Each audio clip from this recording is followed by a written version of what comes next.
They're going to buckle down and they're really going to put a lot of effort into this first game up against Schalke.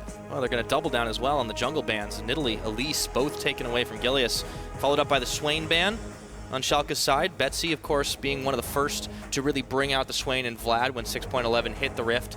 But it is definitely much more popular now, and the Vlad will also be taken out. This is actually something really interesting that we're seeing from everybody that plays against ROCCAT, where they have to put 2 bans down into Betsy. They've basically said, you're not allowed to play Swain, you're not allowed to play Vlad, because we know how powerful you are in these champions. And the fact that ROCCAT draw these bans consistently means that a lot of power picks are still left available. Yes, indeed. The Rise, much more standard in that regard. The Caitlyn ban as well, although Steelback has certainly been showing up. But with the jungle hit so heavily on ROCCAT's side and the less traditional mids on the side of Schalke, that's going to be the first pick, Azir. Bird is the word.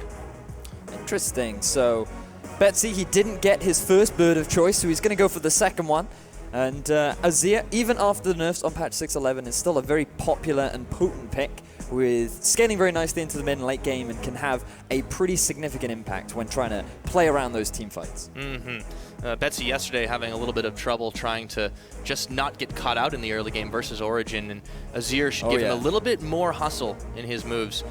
I expect to see that. And Schalke, well, let's see if they key off on that one. Instead, they're going to opt really quickly for a pair of pickups, the Karma and the Gragas. So Gragas kind of becoming the de facto tank jungler without Elise in the picture. So already from Schalke we can see the formation of somewhat of a pick composition, a lot of disengage available when you combine both the Karma and the Gragas together. Gragas using that barrel to not only get those priority targets into those awkward positions, but he's also good at saying, oh, we don't want to fight right now, I'm just going to disengage. You guys have a drink on your own because we're off to go do something else. Right, yeah, he's got the disengage versus like something like a Rek'Sai being able to go full engage. But Airwaks, he grabs himself the Kindred, and he's had, we've talked about his performance lately not really being up to ship shape. His Kindred has been pretty crucial to a lot of those fights when they've gotten their hands on it. He's played a lot of Gragas recently, but most notably, the Kindred has really only fallen down to the likes of G2. Yeah, he's played 3 games of Kindred so far, and his performance has been reasonable. So definitely on something that he is pretty comfortable with. And so far from ROCCAT, they've definitely got themselves a lot of power picks. Even after the nerfs to both Kindred and Azir, a lot of players still consider them to be top tier. And ROCCAT getting the Braum on top of that means that so far they are building a very well-rounded teamfight composition which has a tanky front line, great for setting up disengage, really good in these choke points. And ROCCAT so far have a very well-rounded composition. Absolutely. Curious to see how they end up rounding it out, but you know, we still have to note that weakness in the early game. If they can be more proactive with the tools that they have, we might see things changing. For Schalke's side, they've got themselves some serious poke. A Varus picked up for Fox, a Jhin for ROCCAT, and into a Braum that can block a lot of that. Well, the thing about Braum is he can only block one. Well, I mean, if people stack their poke, then yes, he can block multiple poke skills. But typically he's not like the anti-poke. I wouldn't necessarily consider him to be the be-all and end-all to stop all pokes, but definitely will act as a pain in the backside for ROCCAT or for Schalke to deal with. The big thing here is the fact that they've gotten themselves positive matchups. They've got the Varus into the Azir, very favorable matchups. One of the reasons as to why we haven't seen a huge priority on getting Azir in the early rotations is because of how many counter picks there are into that champion. So picking up the Varus here, Schalke guaranteeing themselves a positive matchup in the mid. Jhin, very powerful laner, and with the nerfs to Lucian as well, Schalke are going to have a very strong bottom lane. So Schalke right now, they're all about that early game. They want to have that lane dominance because they know this is ROCCAT's weakness. And for ROCCAT, they get themselves Lucian to pair up with that Braum in the duo lane and a Trundle for top lane that is going to be blind. They'll wait to see what Schalke respond with, but so far, as you said, reasonable matchups for them all across the board. And now, I don't want to get too excited over the hover, but they're just a little bit of a nod to Parang, rather.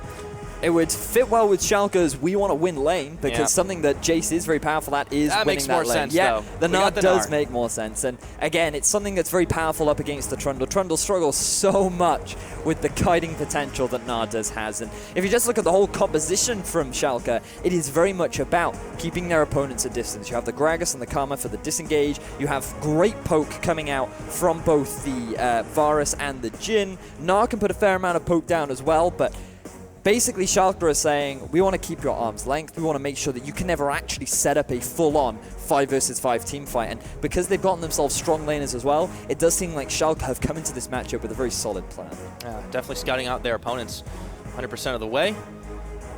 Have to see how this one does pay off. Schalke very strong in that early game phase if they start executing on it. Strong lanes. Have to wonder how ROCCAT are going to respond. Do they try to opt for a lane swap, fast pushing, delay the game a little bit, or will they go for something very standard? As the coaches shake hands to walk off stage, this rivalry is about to get underway. Certainly will be, and I think this will be quite the exciting matchup. We have some interesting comps. Pretty big team fight comp, bit of a 1-4 coming out from ROCCAT, as well as the big disengage comp coming out from Schalke. Let's see who can execute better. Yes, we will indeed see. Now, keep the Twitter fingers a-flowing at home. Hashtag ROC win if you think the ROCCAT boys will start getting back on the board today, or S04 win if Schalke 04 will be the one who takes this game away. Keep them going all game long. We'll keep on checking in on those as we are ready up to load onto the Rift. Game 1 between Schalke and ROCCAT. The hype is mounting. The hype is indeed mounting. They brought the jerseys to play. They've come to do it, but it looks like we've got a quick pause so we suspend the tension in motion. Yes, so hold on to your seats. I know the tension is mounting, but it is still the early game. Yes, so exactly 11 seconds in. Yes, so this gives us some time to think about what we're going to be seeing in this early game, because when you just compare the two compositions, both are pretty item reliant. The big exceptions will be up in the top lane, where you have the Gnar. Once he gets that very early black cleaver, he's going to be quite the powerhouse, going to be doing a lot of damage down to that Trundle. And because of how rough this matchup could be for Parang, then ROCCAT might look to lane swap.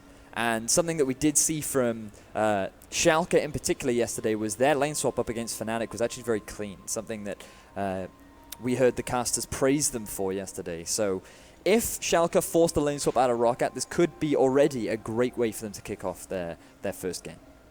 It definitely could indeed. So if you're wondering what the cause of the pause is, by the way, guys, a quick bathroom break for Airwaks. So he's skipping the early game entirely, it looks like, but he'll be back soon. And when you gotta go, man. I mean, yeah, I guess. It just happens every now and again. But I do think that forcing that lane swap, while it can be very, very beneficial to Schalke's side, that's not a terrible lane to take in. The Lucian Braum was, noted for being a really, really strong straight-up 2v2. But Lucian's kind of had some changes, and he's been a fallback pickup for Steelback, which is why the Caitlyn ban was so critical against them. I think this Jhin Karma comp, I mean, that is so pokey. That is so irritating to deal with. It really is. And Jhin has been known to have a very powerful laning phase naturally. And when you compensate his weakness of low mobility with a Karma, which enables you to run really fast, it becomes a very difficult lane to deal with. So it would make a lot of sense for ROCCAT to just avoid the standard lanes overall and just go for the 2 versus 1 up in the top, as well as the the standard lane swap.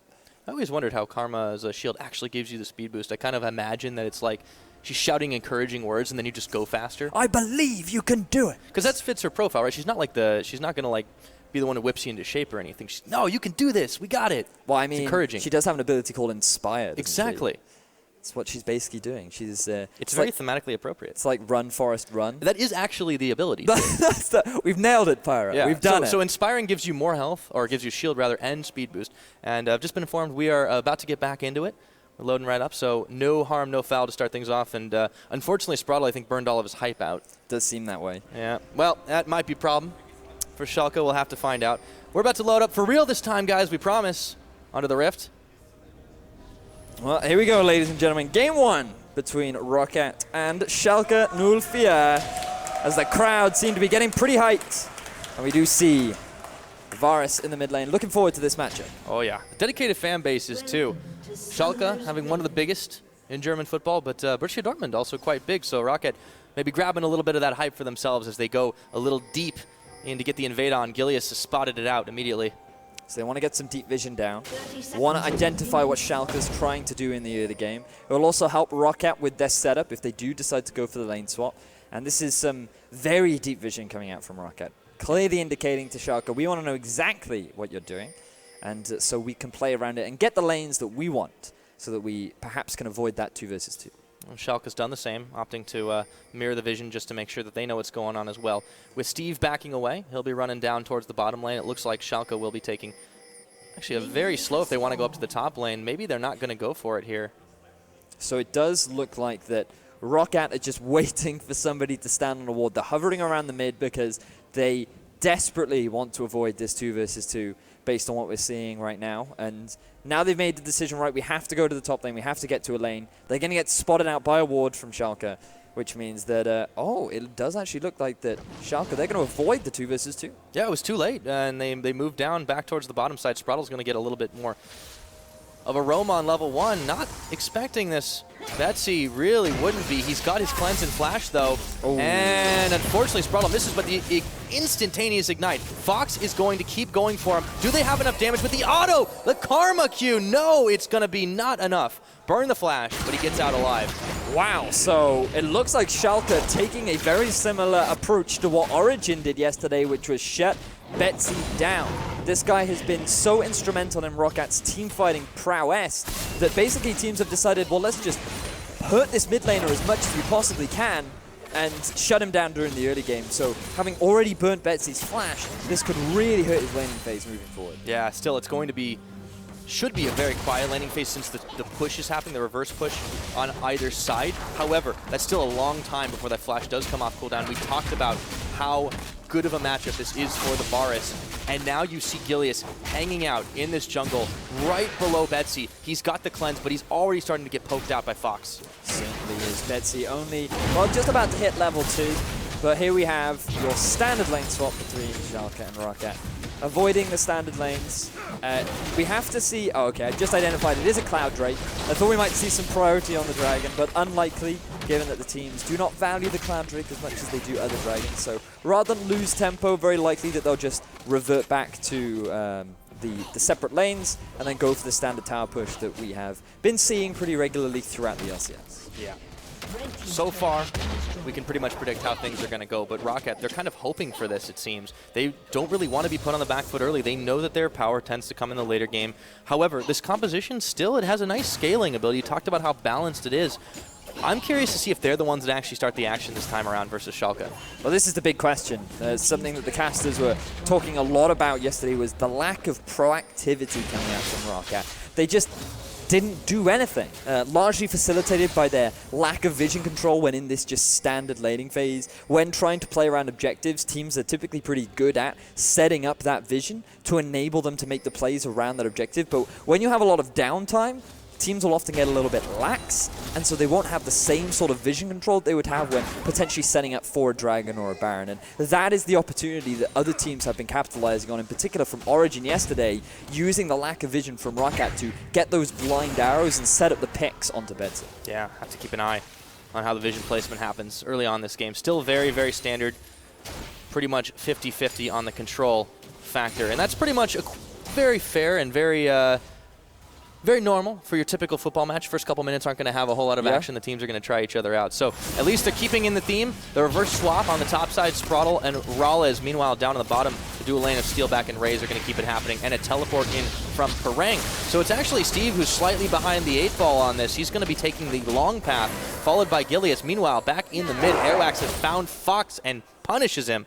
But not before Betsy was chunked out as well. 2 summoners burned by the Varus to get away. Yeah, Airwaks did burn his flash aggressively as well, but this is good from Airwaks. He recognizes the pressure that came down onto Betsy very early on, and he immediately responded by moving to the mid lane himself, and now Fox is in a similar position. So it's going to be hard for Fox if he wants to try and overcommit for a kill onto Betsy. Yeah, this is kind of interesting because normally when we see these 3v3s and repeated 3v3s, the mid lane is often the quietest place, but there's been so much action. So all the summoners pretty much burned, with the exception of Betsy's cleanse already, within the first few minutes alone. So you can tell that's really where the teams are putting their focus, putting the action, and trying to make sure that they can shut the other one down. And I like that you mentioned the cleanse, because yesterday in ROCCAT's game versus Origin, I think Betsy really would have liked to cleanse up against the way too hard.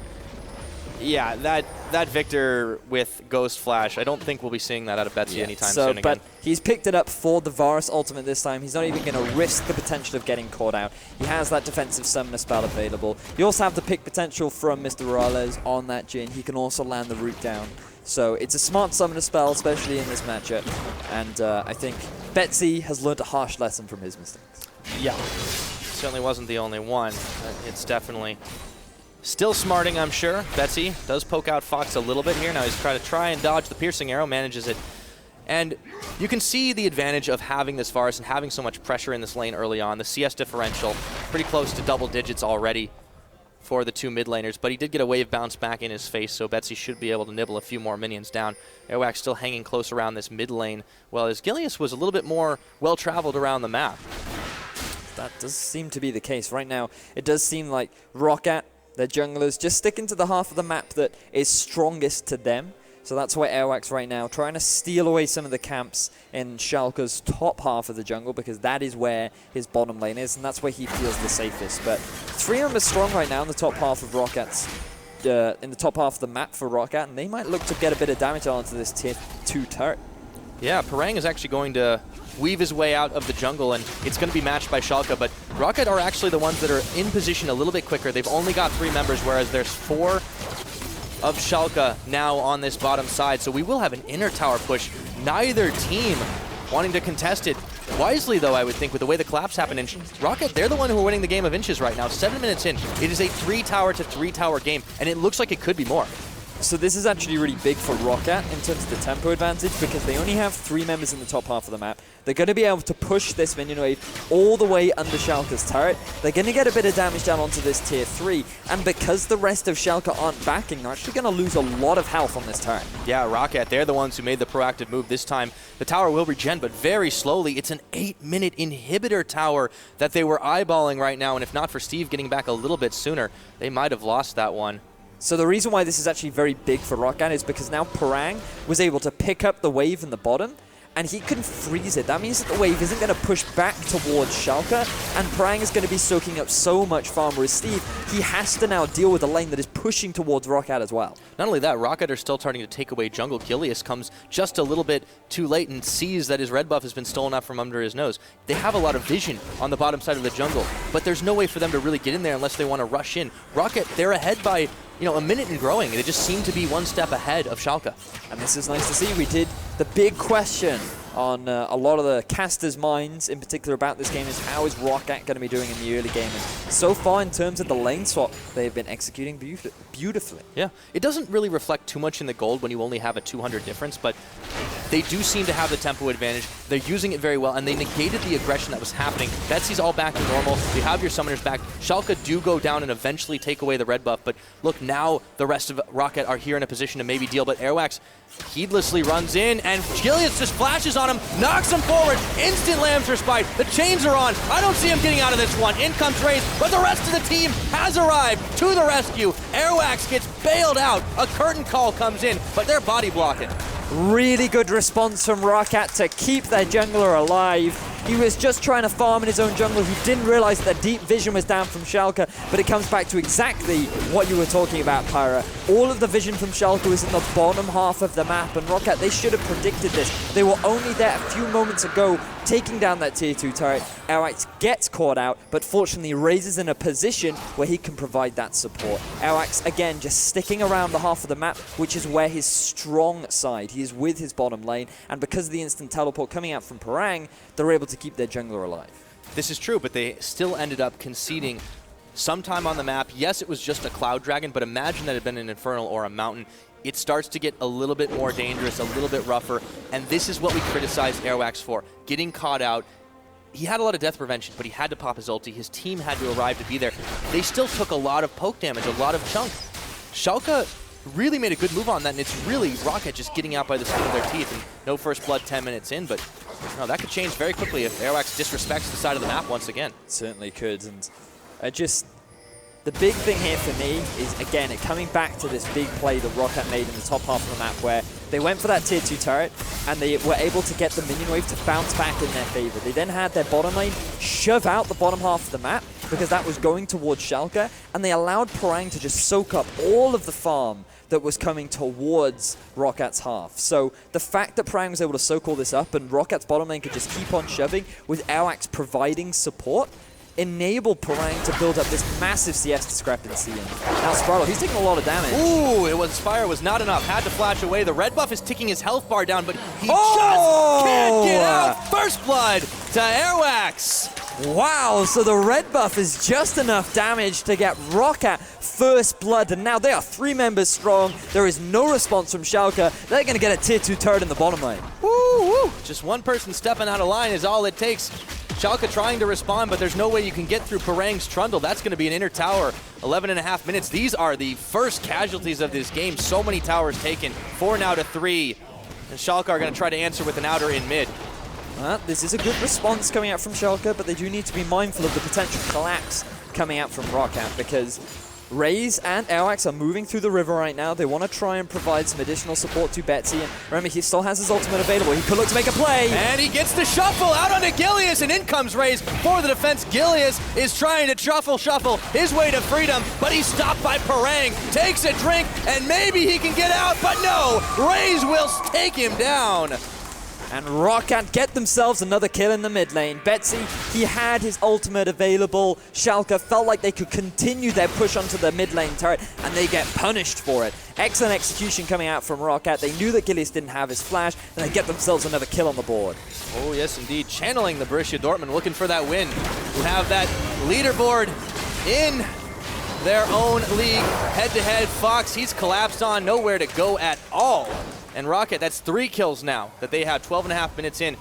Well, we asked the question about proactivity. That doesn't seem to be a problem this time around, Vedius. No, there certainly is not. They're once again catching Schalke with their pants down, really, as Fox completely overextended in the mid lane. He eats a Braum Q in the mid lane. I mean, that is not how you want to be getting caught out, especially in this first game of this best of 2. This is the team that crafted a specific composition. We want to have poke, we want to have disengage and force you to come at us, but also we know we can siege down quickly. The problem with the poke composition, especially when your disengage isn't there, is you can just get caught really easily, and Schalke are finding that out the hard way. Certainly are. You still have a low mobility mid laner in Varus, you have a low mobility AD carry in Jhin, and if these 2 members are not with the tanky front line that can provide that peel, it's exactly as you said, they just give away these free kills over to ROCCAT. ROCCAT are doing everything that they can to capitalize, so props to ROCCAT for having what looks to be one of their best early games so far. Oh yeah, it started to swing the gold in their favor, and there's your statistical anomaly right there. Usually this is the team that has to come back from the deficit, but they're 13 minutes in and things are looking pretty solid for them. 2 minutes on the next dragon, it will be the Ocean, but ROCCAT, they have their sights set elsewhere for now.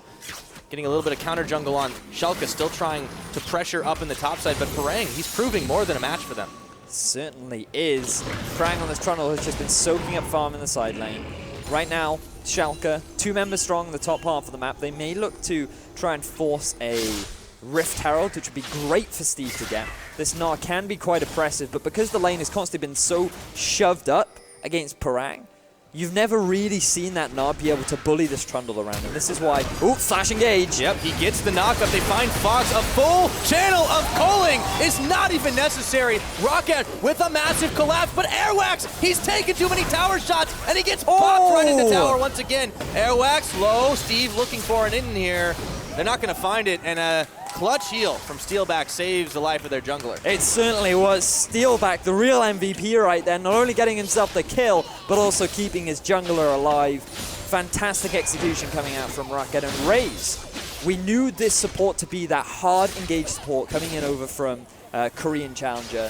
And he liked to play these champions like the Thresh, like the Alistar, basically diving into the front line and forcing these plays to happen. And finally, we're seeing that come out from Raze. He goes to the flash underneath the turret, he gets that ultimate down, and he sets up ROCCAT to get themselves another kill. But what was Airwaks doing there in the first place? He sat under tower for a good 1.5 seconds after the rest of his team had already left. Still these positional errors, still the question marks. But the good news for ROCCAT is their team covering each other's backs. Steelback, you said it, the MVP right there of that play.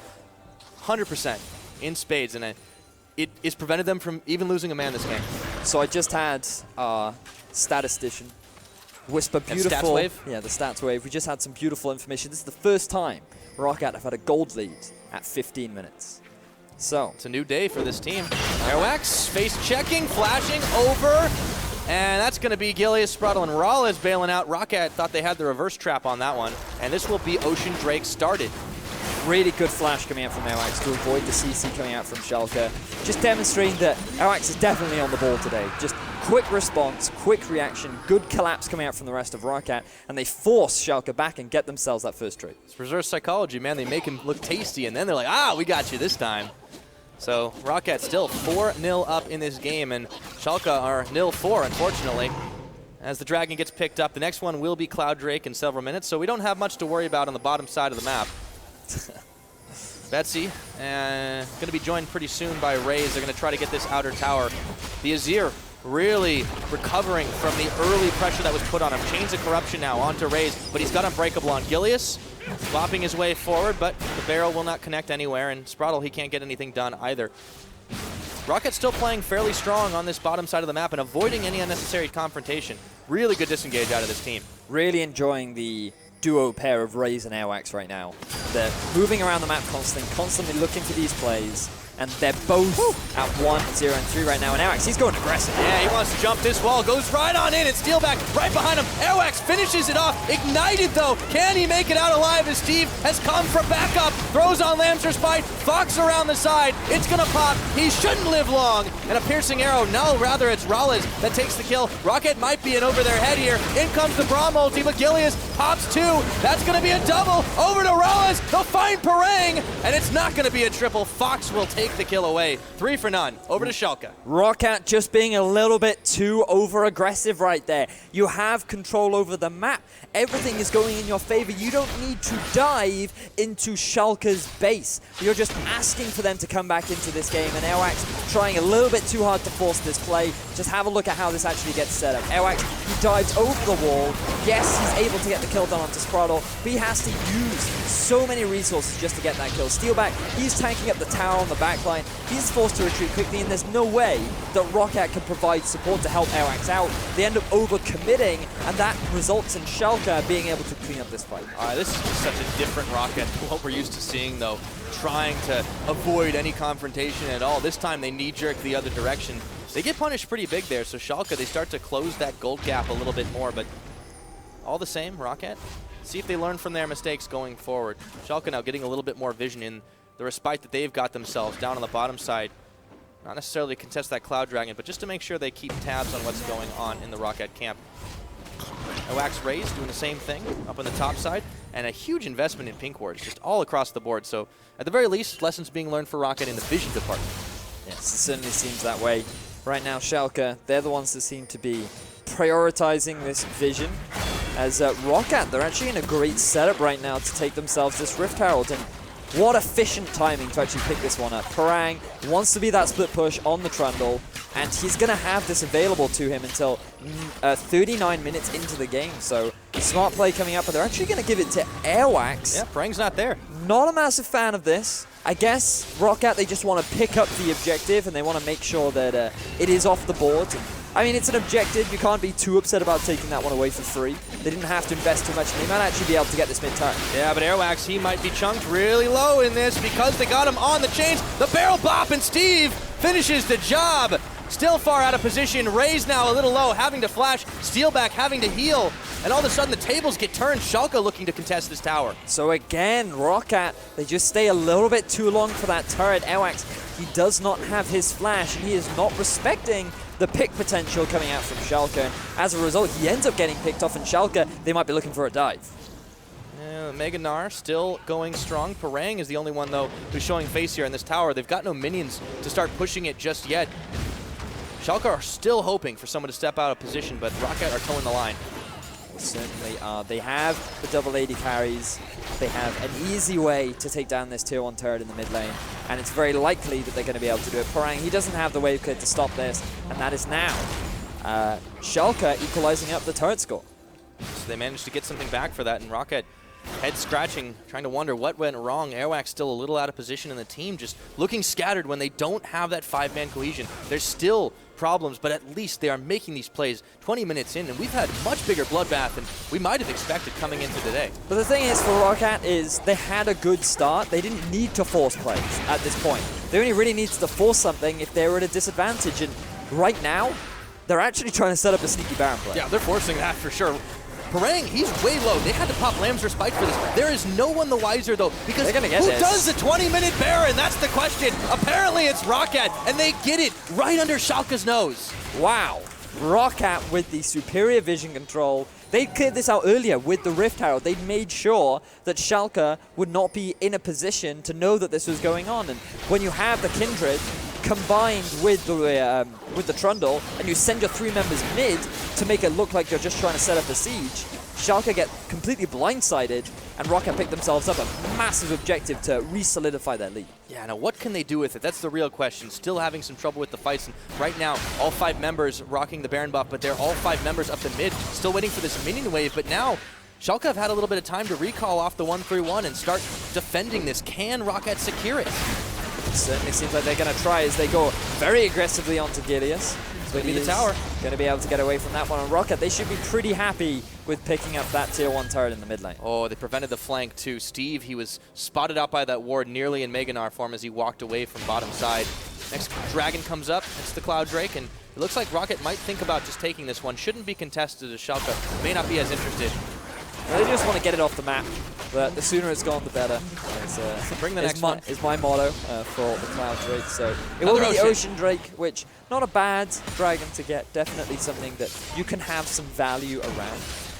But it is all building towards that Elder Drake, which amplifies all these stats, and you can't ignore those amplified stats if you ever pick up that Elder. Yeah, and the tower push to boot. I mean, ROCCAT have kind of settled into this. We're going to try and siege you down. Right now, the Baron buff definitely helping them to do it, but they still have to be careful. Gilius' Gragas ultimates have been so clutch for Schalke finding pickoffs this game, and there just is so much damage off the side. If they have the carries in the back untouched, Fox and RALLZ can continue to just fire those shots down the way, and it is so rough to go into a hail of bullets like that. It certainly is, and right now... Well, and arrows. Yeah, right now things are going to slow down just a little bit. ROCCAT, they have the Baron, but now they need to start sieging onto these tier 2 turrets, and when you have so much poke and wave clear coming out from Schalke with the Varus and with the Jhin, things are going to be a lot harder right now for ROCCAT to be able to pick themselves up any big objectives, and there's no Baron for them to fight over. They can't force a team fight around the Baron, so they can't rely on these late game team fights. I mean, on the other hand, when the reason you can't fight over Baron is because you already got it, yeah. I don't think that's the worst problem in the world. Airwaks is caught, though. Again, they chunk him oh so low and knock him in just inside of the Lamb's Respite, but the rest of the team keeps on body blocking. It's protect the Airwaks, and it's working. This pick composition coming out from Schalke is just working so well for them right now. It is so hard for ROCCAT to effectively set up the siege with Steelback. Oh, the Ghost Blade pop! Not enough damage dealt, but they do force them back to try and take down the turret. Gilius coming in, flashes. He can't get the big barrel, though. It's still on the cooldown. Raze, though, is too low, and Fox will finally find him. Big Gnar around the side, and Steve cleans up Steelback. Looking now onto Parang, and ROCCAT overstepping their bounds with not enough members. Will lose 3 in payment for that turret. Schalke do a good job of baiting ROCCAT into to take that turret for themselves, because ROCCAT, they felt like, oh, we have the numbers advantage. Schalke, they've just burnt all of their ultimates to try and get on a kill down onto Airwaks, and they failed. So let's take down this tier 2 turret. They don't realize that Schalke is lying in wait for the flank, and they get themselves so many good kills. Excellent second win. Let's take a look at this play one more time. Parang, Raze, Steelback thought they were safe, but then they certainly did. Just have a look at the positioning of Gilius and Steve. They are just lying in wait for ROCCAT to just ever so slightly overextend. Good flash from Steelback, but then they are not expecting this teleport play. Raze, he takes a little bit too much damage, doesn't quite respect the poke that Schalke has, and then it's just a matter of cleanup after Steelback goes down to that warm embrace of Steve. This goes to show the short-range teleports can definitely matter too. Airwaks is going to find Steve in mini Gnar form. That is a lot of Kindred damage right here, but he's going to be able to hop-bop his way away. Raze coming up to help and defend, but yeah, this has just been a game where they've butted heads. You can already feel the rivalry. It's tense in the studio. It certainly is. The thing to factor in is ROCCAT, they pretty much had this game in the back very early on. They had so much control. They had bold statement. The map was pretty much theirs. They got themselves a 20-minute Baron. I mean, so many things have gone right for ROCCAT, and they've just overstayed their boundaries. They've tried to force objectives just in the wrong way. They've enabled themselves to get picked off by Gilius, to eat the crowd control from Fox, and really ROCCAT are just hindering their own success right now. Still troubling signs, but these least they are trying, that's for sure. They definitely look better. I mean that's definitely. This is a different ROCCAT team. They woke up today and said, is. guys, we're going to try for a 20-minute Baron because people keep saying we don't do anything in the early game. Well, they've definitely shut those critics up, that's for sure. They certainly have. They just need to clean up the gameplay. Right now, they're still rocking that lead. They have a slight dragon advantage, although with Oceans and Clouds, it's not quite as weighty as you might expect. But 26 minutes in, these guys have been all over the map. They certainly have. And the big difference from today compared to yesterday is ROCCAT, with all these map plays, have actually drawn attention away from Betsy. So he's silently been farming on this Azir. 243 farm, already completed the Rylai's and the Nash's dude. He is going to be big in these mid-game fights. Yeah. That being said, there's still a positional weakness with Airwaks. You can see him leaping over the wall to clear. The rest of the team was not right behind him either. Obviously, nothing happened there. He's able to clear away, but he's always on the front line. And the issue is when you've got Gragas barrels and Gnar ultimates, if you get knocked away from your team, I mean, he's got one way to save himself, and that's about it. One of these days, it's not going to be enough. It certainly is true. And to be fair, he's already 2-2-3 right now, holding a lot of his team's death, combined with Parang, who has really struggled to get involved in these fights, but they really need to set up this 1-4 split push or try and force a fight around these neutral objectives. In the meantime, they just need to be controlling their sideways, which right now they're doing a decent job of. Yeah, and on the positive for Airwaks too, he's also been very involved in when the team have been able to get a lot of damage. In fact, he has 100% kill participation at the moment, so he is very active around the map, but just a little bit maybe too far forward. Just think about it. Stand behind the Rays, and you should be a little bit more okay. Right now, Schalke 5-manning in the mid. The traffic cone will make them separate for just a moment, but neither team wanting to dive fully into the other, respecting the ultimates, respecting the damage. Baron comes up again in 20 seconds, and that will be the next hot objective. It's very likely to be. I'm just having a look at some of the items that have been finished right now. Mortal Reminder actually been picked up by Fox, so nice item spike completed for him. He's actually on 3 completed items right now, which is a very big thing for the Varus' Airwaks. Goes in a little bit too aggressively, but he is going to get out of that one. All right. And I just want to keep my eyes on the wards as well, because if we just look at the vision difference, Schalke right now have set up a good defensive perimeter in their own jungle. They want to extend it ever so slightly, but they are very wary of the positioning of ROCCAT, who right now are somewhat lacking in terms of the vision department. They do not have the Tracker's Knife. They haven't compensated for it with the Sight Stone on top of Airwaks, and because he's gone for this aggressive smite, they are suffering a little bit in their ability to control the map. All right. Schalke got inspired for a second. They did force ROCCAT out of the mid lane. They're actually pinging now to try and take out the dragon, but it's Airwaks who's got it down to 1,500. Just be able to get it himself. Oh! No! It's Flores right away from him. That's going to be taken out by MrRallez, so the second Ocean Drake this time falls into Schalke's hands.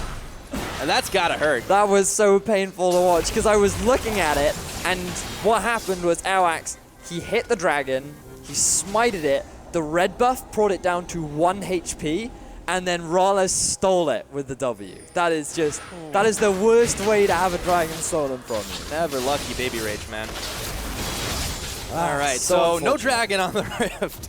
It's Schalke with a lot of vision on the Baron right now, but ROCCAT are here to try and clear some of it out. With all the back timings, they actually have left this vision up to be contested, but you can't clear away the Scuttle. Let's take a look at that again. Yo, 1 health. So unfortunate. Oh, so it wasn't quite the red buff, sorry, my bad, but it was still 1 HP. So this is why you don't skip math class, by the way.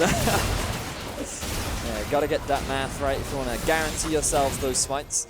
But something that you just mentioned, a lot of vision control around this Baron. Schalke do not want to give another free Baron away, so they are making sure that ROCCAT cannot sneak this one away. When you have an Azir paired up with that Kindred and Trundle, they do have actually very fast Baron taking potential. Yeah, although for the time being, with the lack of vision, ROCCAT, they seem to have fallen a little bit back into this holding pattern. Yes. It seems like this team is right now swinging between extremes. The over-aggression that we saw a little bit earlier that was sometimes punished, and now back to the drawing board of, hey, we're just going to try and let them come to us. But at the moment, Schalke are going to bring this fight. They just don't want to step too far forward into the Azir damage, into the Lucian damage, and into Airwaks. If they can get a pick, they will go for it. Yeah, this is exactly what you're saying. ROCCAT right now, they are struggling to know what to do, but Schalke's in the same boat. They want to try and get as much poke down as they can, so it's not really on them to try and force these fights. But they are in a good position to try and do it right now. They're sitting in a bush with a pink ward, and ROCCAT, they could walk straight into this. For the attack on the wing, Raze does not step into the Jhin traps. Knows better than that. ROCCAT, when they go all together, although Parang is a little bit farther out. ROCCAT are going to try to keep on the push. They've actually managed to sidestep Schalke entirely. The traffic cone comes up, but Gragas is belly bopped right over it. The tower, it's going down real fast, but they might have to fight their way out of this. Teleport in for the Gnar. He's big. This could be deadly. They're still right on the inhibitor. It's at half its health. Oh, this is tense. Let's see how it shakes out with Gilius popping the big barrel. Parang in the front line. Gilius, he's got to walk all the way out of his own base, and Airwaks, they've actually managed to stay together. Don't let the phalanx break, and Steelback on the backside. It's high noon, but he can't find the kill. Speaking of, it's Jhin. That's going to be a flashover for Raze. Just dodging the damage. Raze has stayed alive. I can't believe ROCCAT have gotten out without casualty. Not over yet. Betsy, as soon as I say it, he's gone.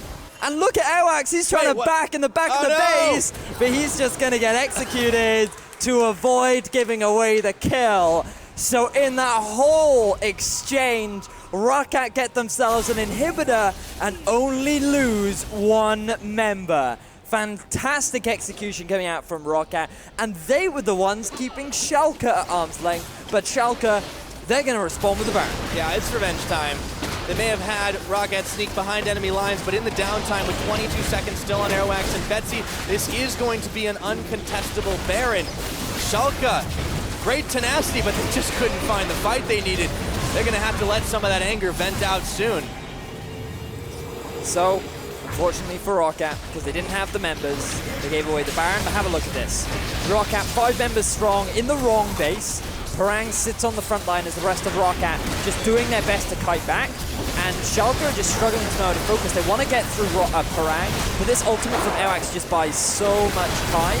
The problem is for ROCCAT is they really don't commit to the fight. Betsy holds on to his ultimate for such a long time when he could have tried to force the play. He decides not to do it, and just have a look at Airwaks in the base. You can see him on your minimap. He's trying to go back. Betsy gets caught on the back foot. He tries to re-engage. Bit of a misplay, ends up giving away that kill when he could have gone away. But other than that, overall, very good execution from ROCCAT to not only get the inhibitor, but disengage. They definitely found a creative way to grab a base, but Airwaks is already gone, and now Raze is going to try to get some revenge, but I don't think he's going anywhere either. A double kill quickly onto MrRallez. Steelback Ghost Blades into Coling, but this tower is going to go down real quick. Schalke have managed to find a huge opening here, but Gilius has got to be careful not to take too much poke in response. Betsy, he still has his ultimate available, but he's decided that he doesn't want to overcommit and try and defend this turret. They're going to hold their own right now at the tier 3. Parang is very low, and Schalke, they're going to continue on with the siege. Very, very even back and forth game. It's swung, but ROCCAT find themselves down after the inhibitor now will be evened up, answered as it were. For Schalke, a big swing off the back of that revenge Baron. So ROCCAT not respecting the pick potential from Schalke and end up getting punished huge for it. Look at Airwaks playing aggressively, something that you mentioned earlier, Pyro, where he's always sitting on the front lines. He gets rooted up, takes the burst from MrRallez, who on his last shot gets that big crit, and just wasn't expected at all from Airwaks. He had his ultimate available, didn't get a chance to pop it, and ROCCAT just trying a little bit too hard to force that fight. Oh yeah. So as it stands, 5-10 is our kill count, but this game has definitely looked even more action-packed than that. 34.5 minutes. The last elemental dragon is about to spawn up its ocean once again. So ROCCAT trying to put themselves in position for it, but Schalke are the ones keen to try and push down the mid and the top side, clear out the sideways, which were pushing against them prior to their big shove down mid. ROCCAT will secure Ocean Dragon number 2, which means we're going to have Elder up next. The Baron's still plenty of time away, so it's all going to be about the side lanes as Schalke still rocking the buff. We're going to try to make use of it. It certainly will be. Bear in mind that Schalke, they did lose their inhibitor first, which means that it's going to be up before ROCCAT's is, which means that it will get to a point where ROCCAT's mid will be under quite a lot of pressure from these super minions. But as long as ROCCAT can maintain the current wave management that they have been doing throughout this game, they should be alright. As now, again, both teams equalizing out on turrets, equalizing out on objectives. We talked about how this game was likely going to be close. Difficult to call, 50-50 matchup, and right now it's living up to that hype. Oh yeah, the two teams are just so close in the standings, chasing a much better placement. Schalke, they flew out of the gates and just looked so good at the start of the season, but you know, they're back in a familiar spot. Yes, 7th doesn't mean as much when you're only a couple weeks into the split, but you know, it's really only one game behind ROCCAT, so every inch is going to count for both of these teams to try and improve their pole position going forward, especially with such an open middle of the pack at the moment. Certainly will be, and now the real test comes in for ROCCAT because Schalke, they are putting down the siege, and this is exactly where their composition wants to be. They have such good poke, they have such good ways to find picks if ROCCAT overextend ever so slightly and get caught out of position. And so ROCCAT, if they want to try and use that late game team fighting that they are so well known for, this is where they're going to have to force it. Curtain call. Connects on to Raze for a time being, but this is going to buy just enough time for the minion wave to arrive. In comes Betsy, can't shuffle. ROCCAT has a fancier set of feet, and now Betsy's got to go golden. ROCCAT members standing inside and staying alive. That's going to be a quick pickup. RALEZ will finally go down. Parang flashing away. This team just keeps defying death, but can they hold their tower? It doesn't look like it. So RALEZ, he does not realize that he was standing outside of the Lamb's Respite. That did so much work for ROCCAT, keeping their members alive. He's sitting on the outskirts. Betsy manages to get the damage down. They get the kill down onto Schalke. They force Schalke back, and the fight that ROCCAT were trying so desperately hard to force, they finally get it for themselves. So all on the disengage. Yeah, let's see this again. So have a look. Keep your eyes on Betsy and what he decides to do. The response from RALEZ, instant flash to avoid that engagement, Betsy. Betsy goes golden, and then the ultimate from Airwaks just at the right time. RALEZ, he was not expecting the turnaround coming out from ROCCAT. He thought he could get the kill and walk out of that one. It wasn't enough. And then Schalke, they don't have the minion raid to continue on with the siege, and they actually managed to hold off for a little bit longer. Airwaks is a player that has been making such great use of the Lamb's Respite. This team, when they close in together and keep the phalanx, it's so hard to break through. At the same time, he's also cost his team so much. This is a guy that has simultaneously pretty much been the highlight and low light of the game. Does seem to be that way. He had such a great early game to then only get caught out diving into the enemy base, giving away free kills to Schalke and giving them an avenue back into this game. And now with the goal dead even, the turret's dead even. The kills ever so slightly in favor of Schalke, but that doesn't really mean much at this point. We're hitting a 4-item spikes for both teams, and these next two fights are going to get messy. Oh yeah, just like a lot of the game has been, that's for sure. 38 minutes, and you know, it seems like it's ROCCAT territory, but this game has been anything but business as usual. Schalke clear through the Azir turret, start to plow down the mid lane, and you've got Steve v Parang in the top side. Guardian Angel now on the Gnar. He'll be even harder to take out. 3-0-3 too. He's definitely had his presence be felt, even if the timings on the Gnar bar haven't been exactly what he's wanted all the time. His tower, not going to be long for the rift, but the minion wave cleared away real quick like, so they're going to have to wait for another one to come in. ROCCAT holding on to their base. Steelback stepping too far forward. A quick flash out. And Airwaks, he's caught yet again, knocked out of the Lancers by flashing back in, gets the heal, stays alive. Steve on Gnar, everything is chaos, and Betsy's gotta go golden chicken, but Steve is gonna find him. Fox will take him down. ROCCAT overstepped their bounds, and Schalke collapsing on them. Double kill over to Fox. What more can he get? Looking for the inside of the base. Turret goes down. Gilius keeps him slowed. And that is a triple kill. How about a hat trick for Fox? And Schalke get themselves the team fight. They get themselves the base, and they're likely going to get game one of this best of two between ROCCAT and Schalke. We thought it was going to be late game ROCCAT, but this game proved everyone's expectations wrong. Schalke with a magnificent fight will take a 1-0 over ROCCAT just under 40 minutes. Good turnaround from Schalke in the end. What looked like a fantastic start for ROCCAT just unfortunately ended in disaster. They tried a little bit too hard to force those plays in the early game. Up at the 15 minutes, it's the first time they were finally able to get themselves a gold lead. They were looking so promising. Everything was going their way. Betsy, he wasn't being camped in the middle lane. Both Parang was soaking up a huge amount of farm, building up a big advantage over his lane opponent. And then they just go for that one dive in the enemy base at 17 minutes into the game, and things just go horribly wrong for them. It was just, ROCCAT, you had the building blocks. So now you've got 1 to 15 down. You've got 40 minutes plus down. You just need to figure out that bit in between, and you'll be a great team. But they just too many times they gave too many openings for Schalke to take advantage of. And fair play to Schalke, they really did punish hard. Yeah, it was a very, very different game from what we could have expected coming into it. But early game, pressure all around. You know, when we saw inhibitor towers taking damage at 12 minutes in, you know, I didn't think this was going to be a 40-minute bloodbath of a game. It was just ridiculous how that actually shaped out. And we've got another game of this, by the way.